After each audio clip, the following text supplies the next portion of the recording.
Hello friends, welcome in Suryavanshi biology classes. दोस्तों, आज हम प्लांट ग्रोथ के अंदर के पीजीआरस को पढ़ रहे हैं। पीजीआरस बोले तो प्लांट ग्रोथ रेगुलेटर्स। ये प्लांट ग्रोथ रेगुलेटर जो है, इसका मतलब ये सीधे यहाँ जो है ना, इसके इसमें दिखता है, नाम में दिखता है, वर्ड्स में दिखता है प्लांट ग्रोथ रेगुलेटर्स। मतलब ये प्लांट के ग्रोथ को रेगुलेट करने वाले chemicals. These are the chemicals that is going to regulate the plant's growth। ये प्लांट के ग्रोथ को नियंत्रित कर रहे, रेगुलेट कर रहे। रेगुलेट का मतलब ये नहीं होता कि सिर्फ कम करना या सिर्फ बढ़ाना।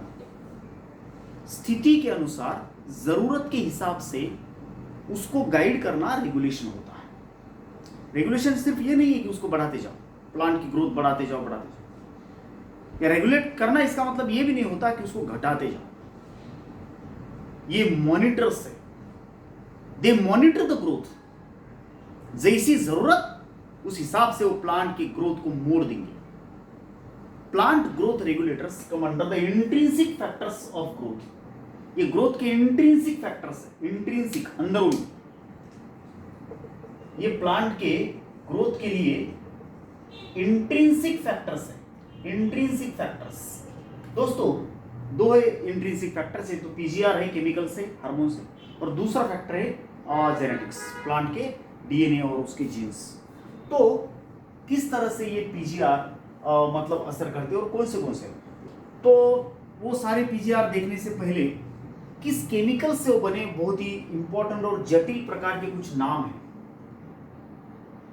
जो भी हम पीजीआर लिखते हैं, ऑक्सीन्स, जिबरलिन्स, साइटोकाइनिन्स, ओके, उसके बाद में जो है ना इथिलीन और एबीए, ये सब किस केमिकल से बने हैं, कौन से केमिकल से ये चीजें बनी हैं, वो हमको देखना पड़ता है। दोस्तों, ये 5 प्रकार के केमिकल कंपाउंड से पीजीआर बने हैं। आपको इसको लिख करके कुछ भी करो, लेकिन इसको याद करो। एग्जामिनर की नजर ऐसे ही कुछ पैराग्राफ्स पे होती है जिसको स्टूडेंट्स पसंद नहीं करते। Examiner will like those para two which the students dislike. सीधा फॉर्मूला, जिसको हम पसंद नहीं करते एग्जामिनर उसको जरूर पसंद करता है। तो ये जो केमिकल नाम है और उनके ये आगे वाले एग्जाम्पल्स, ये हमको लिख करके याद करना है। आप साथ साथ लिख भी सकते हैं। सारे पीजीआर 5 प्रकार के केमिकल्स में बांटते। केमिकल कंपाउंड्स 5 प्रकार केमिकल कंपाउंड से बने हैं। जैसे नंबर ए, इंडोल कंपाउंड्स। ये इंडोल कंपाउंड्स से बने वाले कौन से हैं? खास तौर पे ऑक्सीन्स है। ये oxygen, indole acetic acid, indole butyric acid, IAA, IBA, these are formed of indole compounds.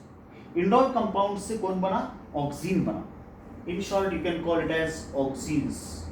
ऑक्सीन्स, oxygen किन से बने बोलो? इंडोल कंपाउंड्स के बने होते हैं ये ऑक्सीन्स। Indole compounds, indole compounds, indole compounds से बने हैं, कौन बने हैं? ऑक्सीन्स। इंडोल कंपाउंड से बने हैं ऑक्सीन्स। प्लांट ग्रोथ रेगुलेटर की दुनिया में ये सबसे बड़ा और सबसे प्राइम, सबसे इंपॉर्टेंट नाम है। इसका काम कई जगहों पे है। जब हम ऑक्सीन का वीडियो बनाएंगे तब मैं आपको ऑक्सीन के अलग अलग वैरायटी ऑफ काम बताऊंगा। उसके बाद दूसरा नंबर का जो आप केमिकल कंपाउंड या देख पा रहे, they are the adenine derivatives. ये एडेनाइन डेरिवेटिव से कौन बना है?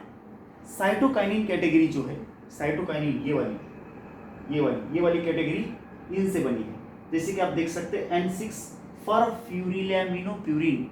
थोड़ा सा नाम जो है वो थोड़ा सा टंग ट्विस्टर है। फरफ्यूरिलैमिनोप्यूरिन माने काइनेटिन। ये it is nothing but cytokinin. Cytokinin का एक प्रकार है। तो ये बना है एडेनाइन डेरिवेटिव से। ये साइटोकाइनिन्स बने हैं एडेनाइन डेरिवेटिव से, एडेनाइन डेरिवेटिव्स। उसके बाद हम आते हैं कैरोटेनॉइड्स पे। हमने कैरोटेनॉइड्स, ये जो नाम है वो फोटोसिंथेटिक पिगमेंट्स के मामले में सुना है। जो बड़े वाले प्लांट्स है, यूकैरियोटिक ग्रीन प्लांट्स, उनमें क्लोरोफिल्स, कैरोटेनॉइड्स ऐसे जो है ना फोटोसिंथेटिक पिगमेंट्स होते हैं। तो ये फोटोसिंथेटिक पिगमेंट ही है। और इधर ये एक पीजीआर का भी कंटेंट है। कैरोटीनॉइड्स से बने वाले हैं एबीए, एब्सिसिक एसिड। दोस्तों इसका खासियत जो है वो ग्रोथ को रोकते हैं, कई बार सेनेसेंस कराते हैं। एब्सिशन का सेनेसेंस माने टिश्यू को वो मारते हैं, मतलब ओल्डन टिश्यू को, खासतौर में पत्तों को गलाना वगैरह इनका काम है। स्ट्रेस हार्मोन नाम से ये पहचाने जाते हैं। इनका डिटेल में हम अलग से वीडियो बनाएंगे।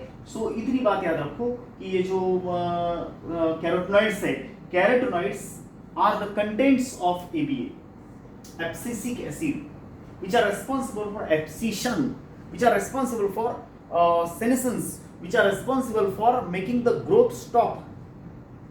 ये अपाइकल डोमिनेंस को रोकते हैं, हाइट बढ़ने से रोकते हैं, पत्तों को गलाते हैं। स्ट्रेस हार्मोन है, पानी नहीं जमीन में तो पत्ते रख के क्या करेंगे, तो ये पत्तों को गला देते हैं, प्लांट का जान बचाते हैं। ये स्ट्रेस हार्मोन है, इमरजेंसी हार्मोन है। These are the carotenoid derivatives, carotenoid से बने हैं एबीए। उसके बाद आता है नंबर टर्पेन्स का। दोस्तों टर्पेन्स से बहुत ही इंपॉर्टेंट हार्मोन, दूसरे नंबर का हार्मोन ये बना है। इसका नाम क्या बोला मैंने, this is equal to carotenoids, carotenoids.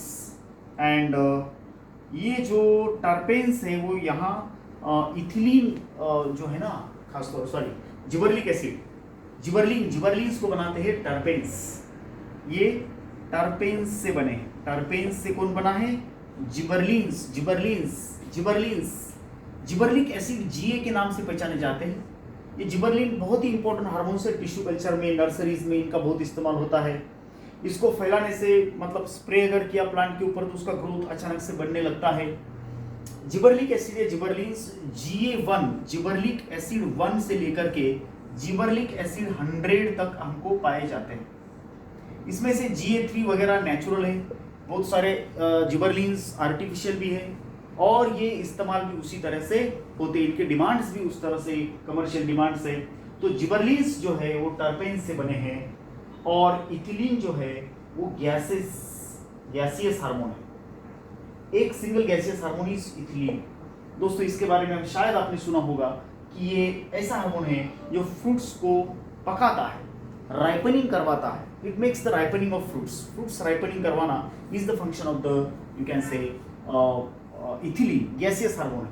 अगर हम किसी रूम के अंदर, बंद कमरे के अंदर केली, मैंगोज या अदर फ्रूट्स को पकाने के लिए छोड़े हैं, पकने के लिए छोड़े हैं, तो दोस्तों उसमें गए बरोबर आपको एक कड़वा सा, ऐसा एक नॉट प्लीजेंट स्मेल आएगा,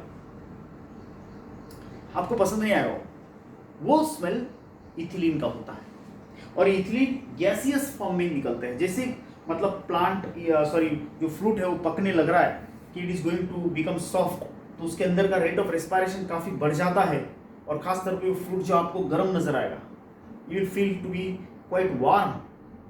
पकता हुआ बनाना, पकता हुआ आम, उसको अगर टच करते हैं, you will feel to be warm. So this change that the fruit is showing is due to the effect of ethylene. So दोस्तों ये अलग अलग प्रकार के कंटेंट्स, केमिकल कंपाउंड्स से है, और उनसे बने वाले ये अलग अलग प्रकार के क्या है, पीजीआर्स। एक बार देखो, indole compounds, auxins, IAA, IBA, indole acetic acid, indole butyric acid, they are auxins. उसके बाद एडेनाइन डेरिवेटिव्स, साइटोकाइनिन्स, उसमें का एक नाम है N6-फॉस्फोरिलामिनो प्यूरिन। ये नाम हमें बहुत ज़्यादा एक्सपेक्टेड है in the exam, coming exam. उसके अंदर ये पूछे जाते हैं, क्योंकि दोस्तों स्टूडेंट्स को ये नाम याद करने में मुश्किल आती है, ये एग्जामिनर को पता है, इसलिए प्लीज़ इसको लिख करके याद करो। सो एडेनाइन डेरिवेटिव्स, मोटा मोटी बात तो साइटोकाइनिन से, काइनेटिन, और ये N6-फॉस्फोरिलामिनो प्यूरिन उसके उदाहरण है। N6-फॉस्फोरिलामिनो purine, this is made up of adenine. ये कंटेंट है, कैरोटीनॉइड कंटेंट है, केमिकल कंपाउंड है जिससे बना है एब्सिसिक एसिड। उसके बाद टर्पेन्स कंटेंट है, उससे बने जिबरलिन्स, GA1 से GA100 तक जिबरलिन्स आते हैं, और गैसियस हार्मोन्स है हमारे ethylenes. So this is about the PGR and their chemical contents. Thank you very much.